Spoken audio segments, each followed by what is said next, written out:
Right, let's get a move on and see what we can manage to accomplish this time. At the very least, after we took down that worm, we've earned the right to call ourselves a hunter.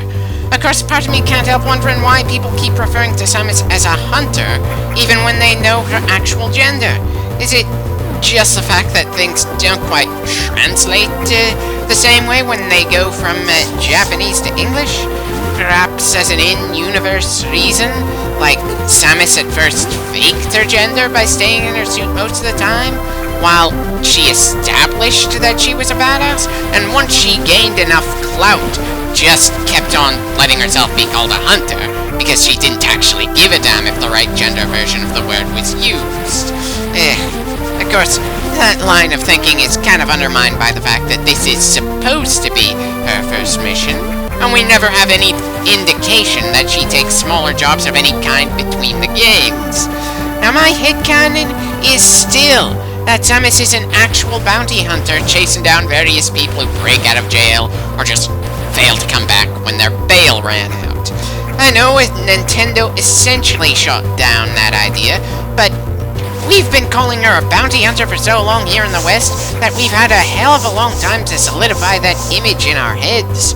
Though I think the biggest reason we will never see anything about Samus's day-to-day stuff outside of the major missions is because Nintendo didn't like what happened with Star Fox when they tried the admittedly funny bit of giving them money troubles.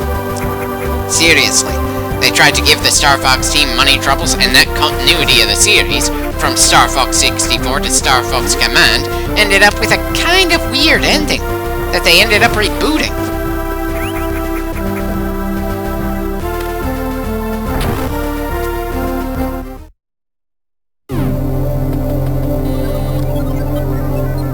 Okay, this is our first map room. The area around us is getting filled in for us, and though it only fills in the main paths, there are still a number of hidden paths that we need to discover on our own, and just because we have a view of the size of the rooms and how to get there doesn't mean we know what we're gonna run into in each of them. I kinda find it funny that the people I know who hate the Chozo statues giving the player hints of where to go next don't have any complaints about map room stations. Not sure why, since I personally appreciate both, and none of the answers I got from those guys felt like anything other than just self-contradicting nonsense.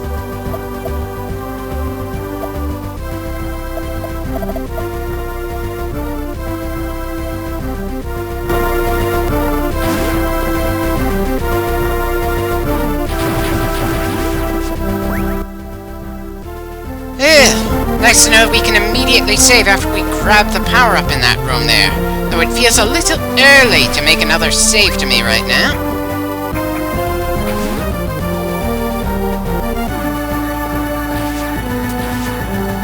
Oh, that's certainly a surefire way to tell us that the next power-up is going to be bombs.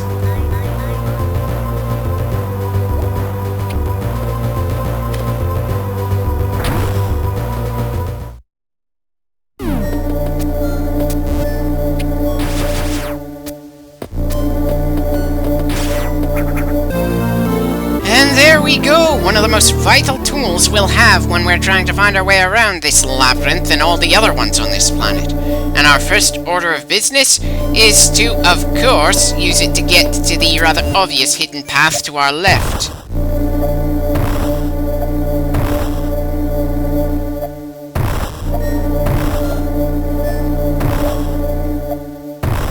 Well, at least I'm having less trouble with bomb bouncing than just plain jumping right now.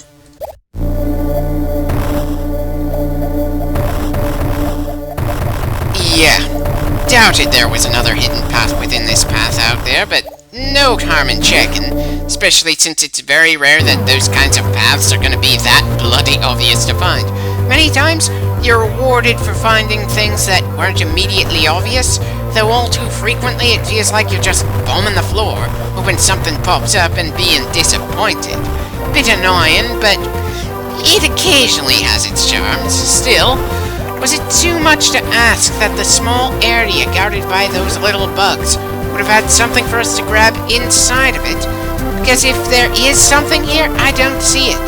And if I don't see it, then it's more than a little difficult to grab it.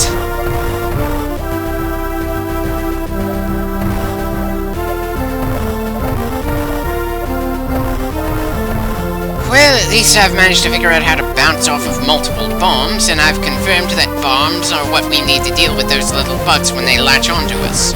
That seems like a good reason as any to save before we move on. Or move back, as it were. There are a few paths that we just plain couldn't go through because we didn't have bombs yet. And at least many of the things we use to unlock passages to move to fresh areas can be useful outside of just opening up those paths. Not that there are too many enemies you can take down using bombs in this game.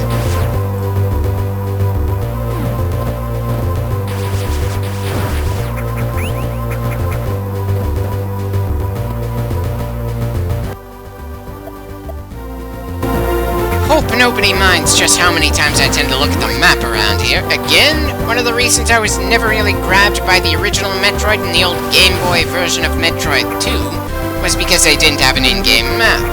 And considering the graphics in those games made it easy for the various environments to look the same over and over again, I'd just be entering the same rooms over and over again, and take far too long to figure out I was going in circles instead of actually making progress.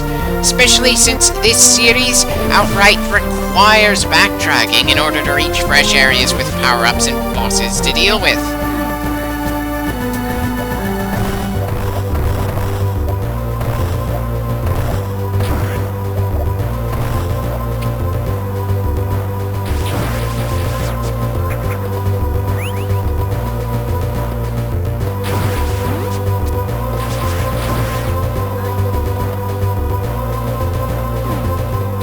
Oh, good God, these things.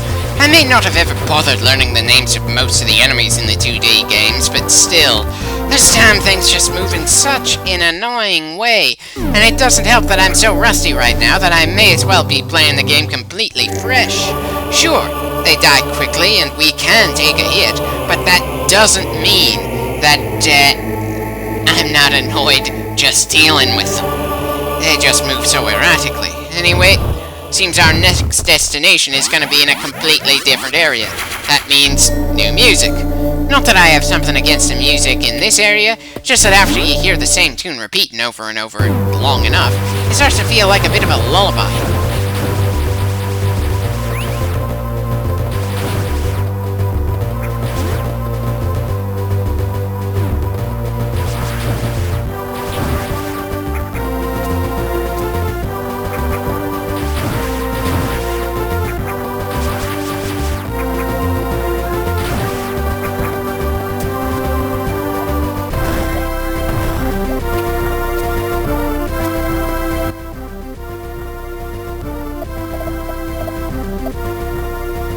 I'm more inclined to go check for some more upgrades before heading down to Norfair. Sure, there's probably going to be a solid number of them that we can't touch just yet for some reason, but still, no harm in trying to get just a little more powerful before going deeper into the proverbial abyss.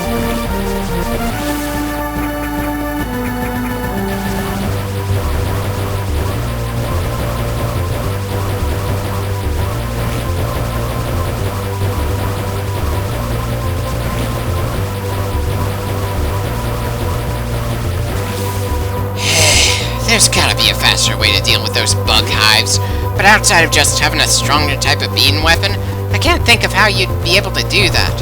Of course, I probably didn't need to destroy that second one in order to move on from that room. And look at that. The bugs don't need to worry about walls in any way, shape, or form. As if the fact that they come in such large numbers, keep moving around, and don't drop anything when killed wasn't annoying enough. I know they're supposed to be very low-level enemies, not meant to kill us unless we've gotten pretty mangled fighting something else beforehand. It doesn't change the fact that I find them annoying. And I should probably come up with some other way to refer to them, since we've already referred to the small enemies that swarm over us and leech health until we use a bomb, or leave the area as bugs. Can't really call them flyers, since there are plenty of other flying enemies in this game, especially the ones that seem to have a bit of a wave as they move from left to right or right to left. Now that I think about it, generally when I play games, I don't try to come up with internal names for them. Most of the time, I either refer to them the way the game does in an instruction manual or something, or in the game's dialogue, or I just go, "Oh, those guys," in my head. Sure, if I run into a boss that's given me some unexpected trouble, and the game doesn't give me a name for that boss, I might quickly look it up, just for the sake of going, "Damn you, Deorum! You gave me far more trouble than you were worth!" But otherwise, I don't typically give a damn. But since I'm trying to do a commentary of the game right now, I suppose I need something to call those things, since they're a reason we didn't grab that missile upgrade and took a beating just trying to. Hell, considering how much damage we just took trying to deal with those flying bugs to get that upgrade and failing, I don't think their official name, Mellow, does anything for me at the moment. Just to be contrary, I think I'm going to refer to them as Furies from now on. Though maybe I'm giving them too much credit by comparing them to a Greek mythological creature.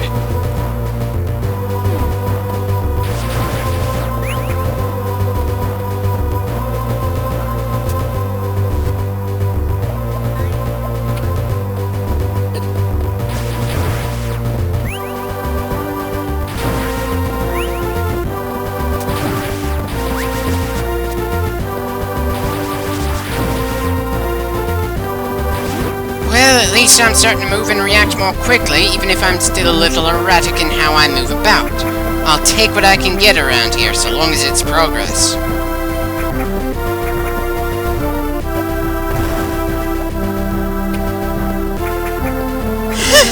And considering how many times I just run right into easily avoidable enemies at this stage of the game, I'm definitely getting used to taking a beating.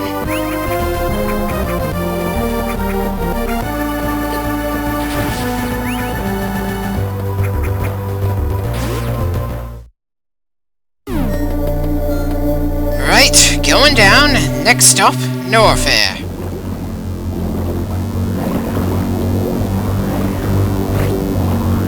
I'm sorry, but it's damn hard to see a brain in a jar like that as something especially ominous, even if its singular eyes completely focus on us.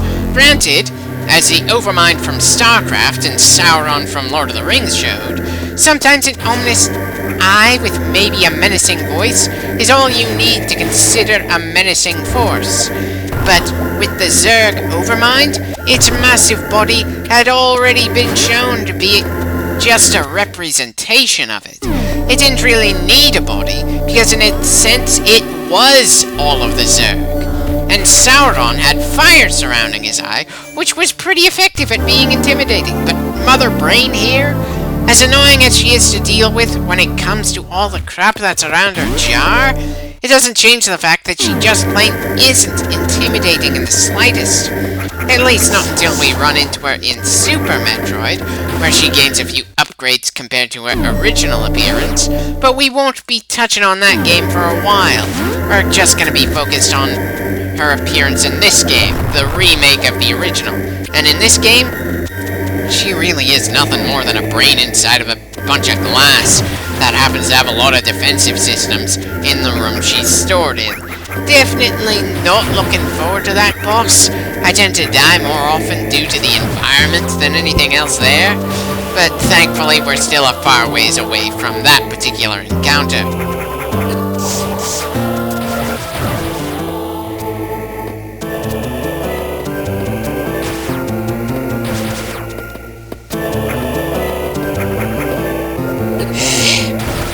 I know they didn't have a lot to work with when it came to making some enemies look different in different environments, but really?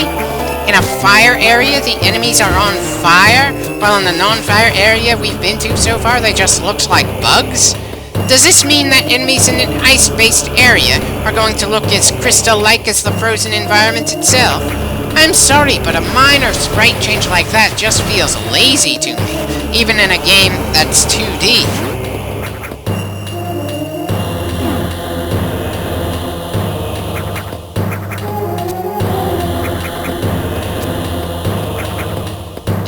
Okay, apparently we aren't staying in Norfair for long at the moment.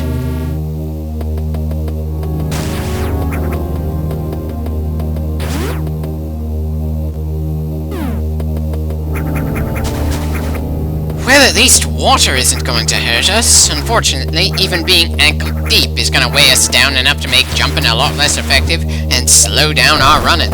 At least until we get the gravity suit upgrade, an upgrade that we get in absolutely every game in the series. It's one of those kinds of upgrades that, from a gameplay perspective, I have no problem having to grab it every single installment. But from a narrative standpoint, it gets a little ridiculous. Seriously, the thing makes water as easy to run through as the air, and it enhances the suit's defensive abilities. Why in the hell would Samus keep uninstalling that anyway? Is it due to power consumption or something?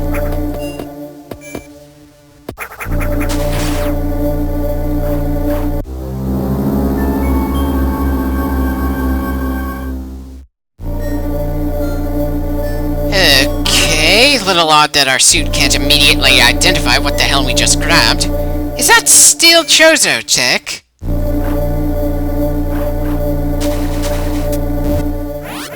Right, quick heal and then we move on. At the very least, our new upgrade lets us destroy objects that have that particular carving on them. It's not a complete waste to have grabbed it, and it'll let us grab the missile upgrade in this room as well.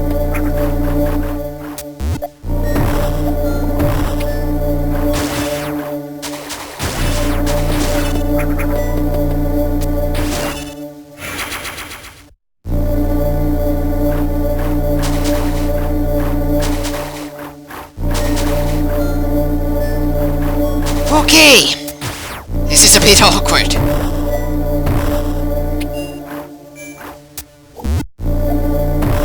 So, we can blow that small hole, but bombs can't make us jump down here?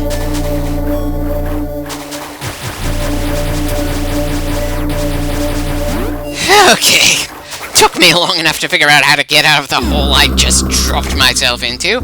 I suppose I could call that a metaphor for life, but I'm more inclined to just call it evidence I'm being stupid here at the start of the first game.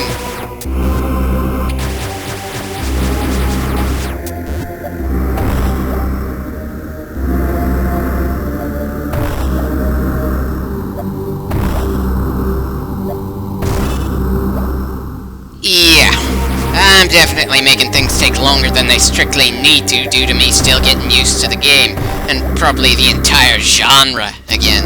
Still, we're not here to set records, we're here to explore the Metroid series and have fun. And it's nice to occasionally run into a game where my biggest problem with the game isn't the game itself.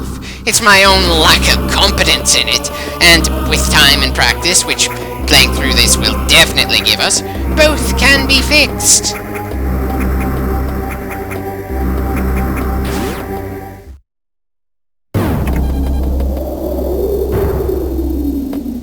Great. Burst out of a few holes only to drop down into yet another one. I think the hairs on the back of my neck are telling me this is gonna be a boss fight area.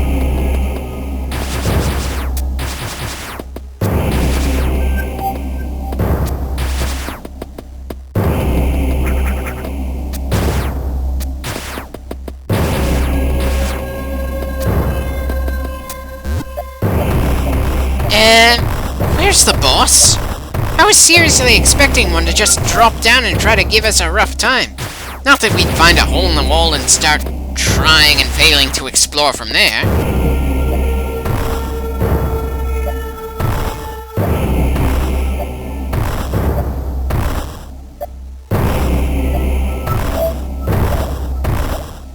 Odd. Seems to be a dead end. Well, where else are we supposed to go? Well, apparently going through the wall on the other side isn't an option.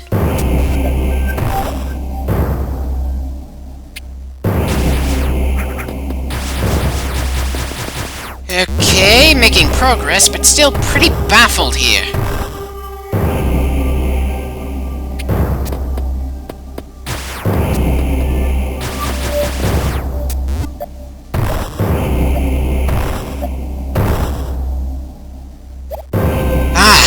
There we go.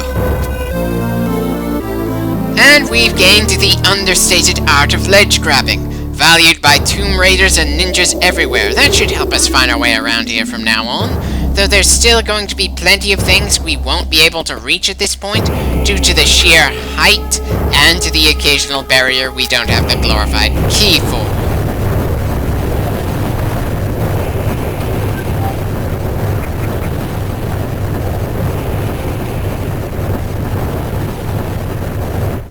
Little disappointed we can't just jump directly onto the hands that are on that large totem thing. Still, I appreciate the platform on those hands and the ones in between.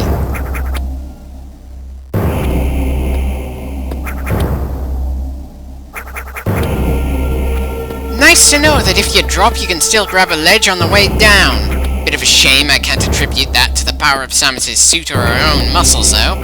Hell, it's pretty common for characters who are able to grab onto ledges in games, even if doing so should outright shear their fingers off from trying at that kind of velocity.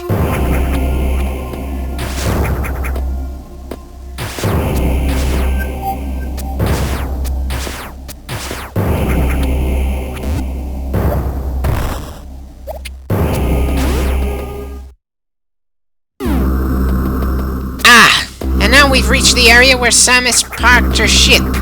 I still think this should have been considered an explored area before we actually got here, since of course Samus had to get to the starting area somehow. But hey, take what you can get, and at the moment, we have a save point and some doors.